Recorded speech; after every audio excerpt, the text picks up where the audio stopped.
Hello guys, welcome back to our channel. So guys, mayroon tayong tanggap ngayon guys. Ito guys, isang desk fan. So ito yung brand niya guys, oh.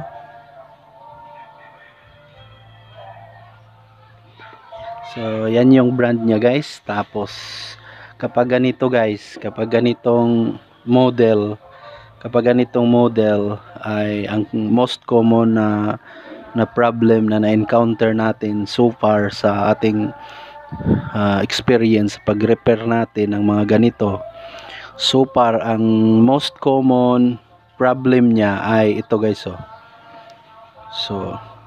So hindi pre-wheel guys. Ayan, matigas siyang paikutin ang shafting. Ito na naman tayo guys, shafting issue na naman tayo sa mga ganitong klaseng electric desk fan. So marami na tayong nagawang ganito guys. Ang common na issue ay ganito, yan, oh. So matigas. So bakit kaya matigas guys? So matigas siya dahil yung oil foam niya sa ilalim, yan, yung oil foam niya sa ilalim ay wala ng oil. So tuyong-tuyo na siya guys, walang oil. So kaya pag umikot siya at uminit itong shafting, nagkakaroon siya ng kalawang.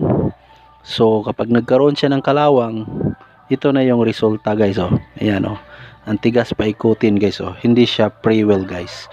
So ito yung susolusyonan natin guys. Isa na namang matigas paikutin na desk fan. So ito yung most common issue sa mga ganitong klaseng stand fan guys, ganitong brand. So ito yung common na issue. Sa tagal nating nag-repair, so yung na-encounter natin halos ganitong ang sira. So guys, kung kayo ay may ganito at ganito rin ang sira, ito na yung solusyon dyan guys. Okay, sundan natin siya. Sundan natin kung paano natin ito aayusin. Okay guys, so guys, tanggalin natin ito lahat, ang mga tornilyo lahat. Tapos gaya ng dati, time lapse tayo, time lapse.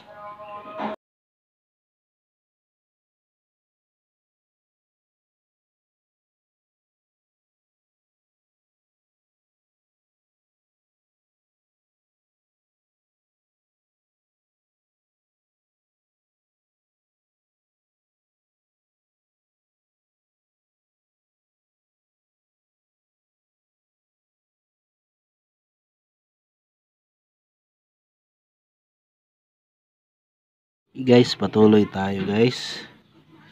So ito, tanggalin natin ito guys. Ito, sungkitin natin ito dito.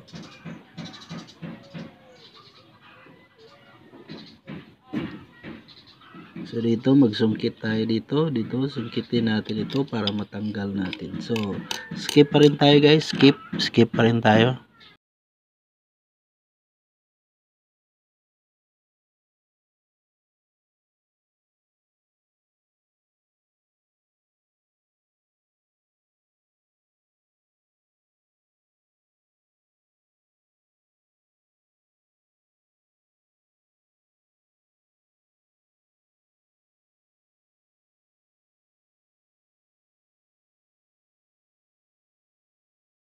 So guys, ito yung laman niya guys, oh. So ito yung laman niya.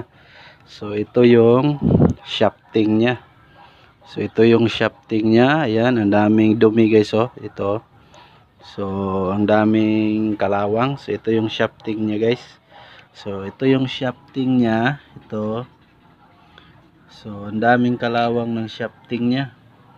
Ito guys, oh. Ito mga kalawang. Yan, mga kalawang. Dito pa sa kabila, diyan pa sa kabila. So ito yung dahilan guys, ito yung dahilan bakit hindi siya pre-wheel. So matigas siyang paikutin, ito yung dahilan. Ang dami na niyang kalawang. Tsaka ito pa guys, oh. Itong oil foam niya, ito. So ito yung oil foam. Wala nang oil ang oil foam, tuyong tuyo na ang oil foam. So kailangan nating maglagay ng oil guys. So lagyan natin muna ito ng oil, ang oil foam, para madulas siyang umikot. So ito na yung solusyon guys. Ito na yung solusyon sa problem niya. Okay, maglagay tayo ng oil.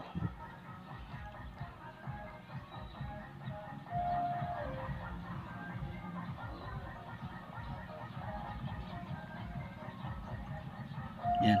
So guys, habang naglagay tayo ng oil, paki-like, subscribe, and share. Maraming salamat. So, hayaan natin siyang mag-absorb ang foam, oil foam ng oil. Hayaan nating mag-absorb ng foam, mag-absorb ng oil ang oil foam. So, yan yung correct guys. Okay? So, dito muna yan. Tapos ito ring isa, yung nasa ilalim guys, ito. Yan, nasa ilalim. Yan, nasa ilalim, lagyan din natin ng oil.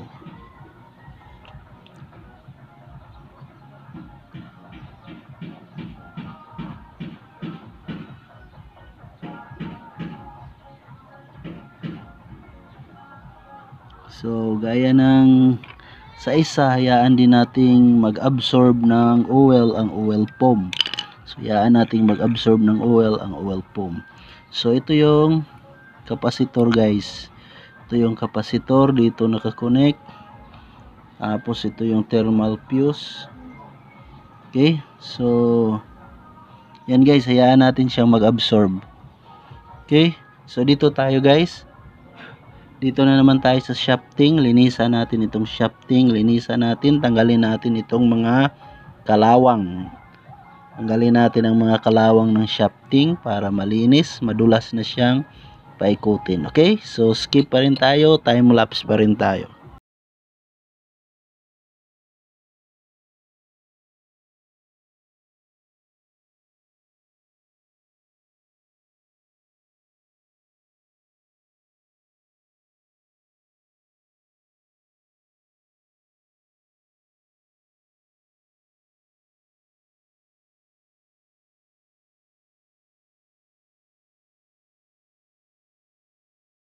Ito na siya guys. Ayan guys oh. Makintab na siya guys oh. Ayan. Makintab na ang shafting niya. So malinis na. Okay? So malinis na siya guys. So ito na yung solution sa problem niya guys. Ito na yung solution. Okay? So ibalik na natin ito doon guys. Balik na natin lahat. Lahat ng tinanggal natin, ibalik natin, tapos testing tayo kung hindi, kung ikot na ba siya, kung hindi na ba matigas. Okay? So guys, yun na yung naituro natin, na-share natin ng konting kaalaman lang sa mga ganitong klaseng electric fan. Okay? So guys, balik natin yung mga tinanggal natin, tapos testing tayo. Okay? So guys, promote ulit tayo ng ating channel. Paki-like, subscribe, and share. So balik natin ito, time lapse pa rin tayo.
Guys, naibalik na natin siya guys.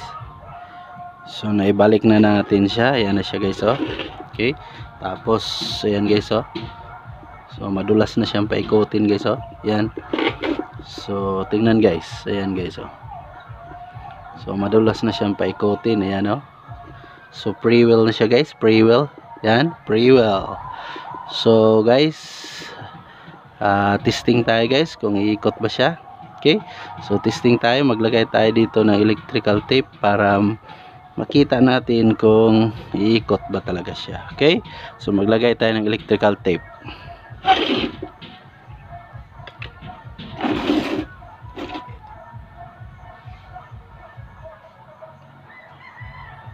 So ito guys,